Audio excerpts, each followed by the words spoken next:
हमारे श्री गोवर्धन नाथ श्रीनाथ जी आज नाथद द्वार में विराजते हैं उदयपुर के पास। दो कारण हैं, पहली तो भक्तिमती मीराबाई और दूसरी अजब कुमारी। अजब कुमारी का चरित्र भी बहुत सुंदर है।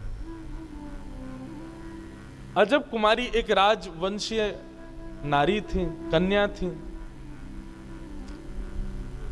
ब्रज यात्रा पर जब गई तो ब्रज में भ्रमण करते हुए जब उन्होंने श्री गोवर्धन में गिरिराज जी का दर्शन किया, श्रीनाथ जी का दर्शन किया, गिरधर लाल का दर्शन किया, दर्शन करने के बाद जब वापस लौट करके अपने स्थान पर गई तो ज्यों ज्यों अपने स्थान के समीप पहुंचे, ठाकुर जी से दूर जाएं, त्यों त्यों उनकी विरह वेदना बढ़े और उनकी विरह वेदना एक ज्वर के रूप में चढ़ती थी। वैद्य आते, बड़े बड़े हकीम आते, लेकिन कोई भी अपनी औषधि से उनके ज्वर को ठीक ना कर पाता।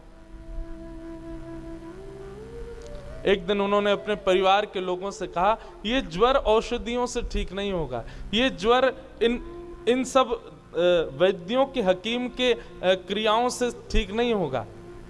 बोले कैसे ठीक होगा? बोले जब तक मेरे गिरधर लाल मेरे सामने नहीं आएंगे, जब तक मुझे वो दिखेंगे नहीं, तब तक ये ज्वर ठीक नहीं होगा।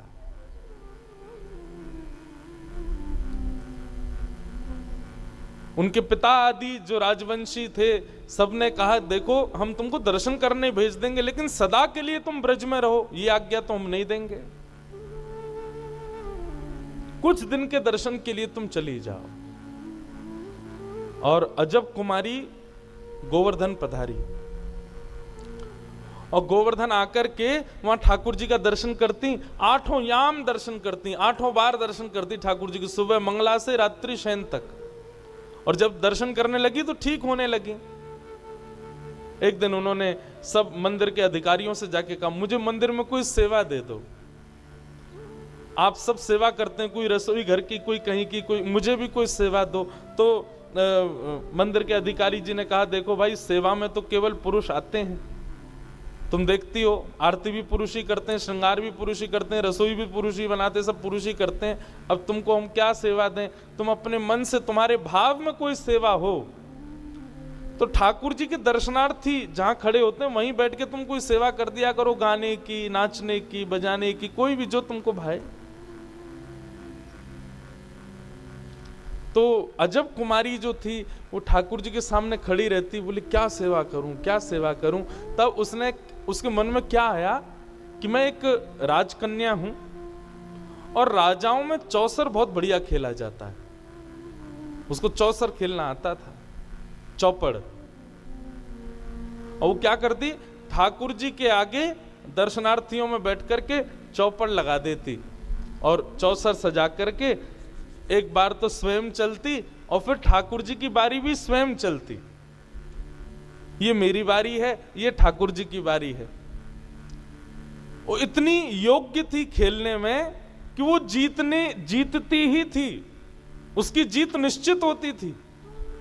लेकिन जैसे ही उसकी जीत होने वाली होती थी, वो ऐसी चाल चलती कि स्वयं हार जाती, ठाकुर जी को जिता देती।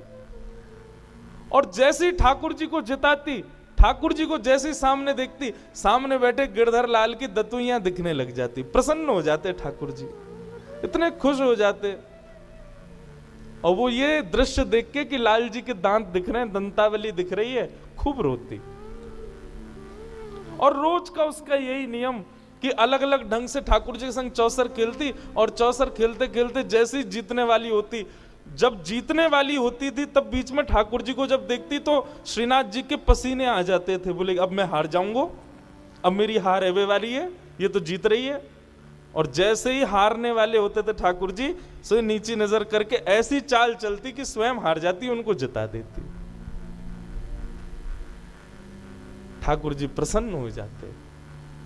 ये दृश्य कुछ और भी वैष्णवों ने देखा कि अजब कुमारी जब ठाकुर जी के सामने चौसर खेलती है, ठाकुर जी की दंतावली का दर्शन होता है। 1, 2, 3, 4, 5 दिन हो गए। अब अजब कुमारी के घर के लोग कहने लगे वापस चलो, वापस चलो। अजब कुमारी बोली एक खेल और खेल ले तो। आज पुनः खेल खेला, इतना टक्कर का खेल हुआ कि महाराज कौन जीते कौन जीते। जैसे ही अजब कुमारी ने चाल चली तो अजब कुमारी की अगली चाल पर जीत घोषित होनी थी, और जीत होते होते होते होते जैसे ही उसने चाल चली ठाकुर जी को जिताने की, ठाकुर जी को जैसे जिताया, आज ठाकुर जी फूले नहीं समाये, क्योंकि आज तो जीतने के कोई भाव ही नहीं था। आज तो ठाकुर जी को पक्का था मैं हार जाऊंगा, लेकिन आज फिर अजब कुमारी ने जैसे जिताया तो आज ठाकुर जी हंसे नहीं, अजब कुमारी के सामने प्रकट ही हो गए, और प्रकट हो गए अजब कुमारी को हृदय से लगा लिया।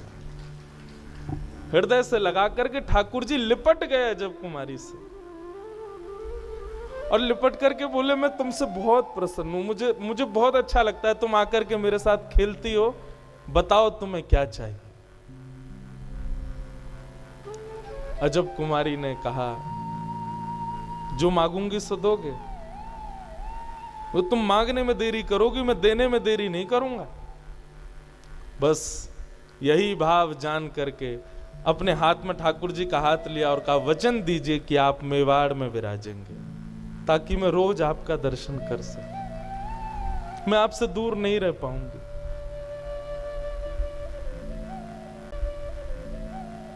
अपने अत्यंत प्रिय ब्रज को, जिसको ठाकुर जी एक पल भी बिसारते नहीं है, जिसको एक क्षण के लिए भी ठाकुर जी छोड़ते नहीं है।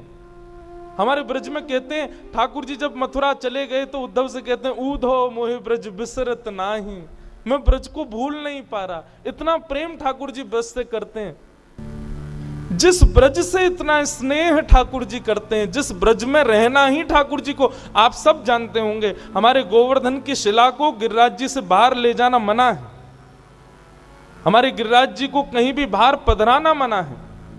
क्यों? ब्रज छोड़ करके ठाकुर जी कभी नहीं जाते। लेकिन अजब कुमारी को दिए वचन को पूर्ण करने के लिए मुगलों को ठाकुर जी ने बहाना बनाया, और उसी दिन से लग गए ठाकुर जी निकलने में, और आज भी मेवाड़ की भूमि पर श्रीनाथ जी विराज रहे हैं अजब कुमारी के लिए।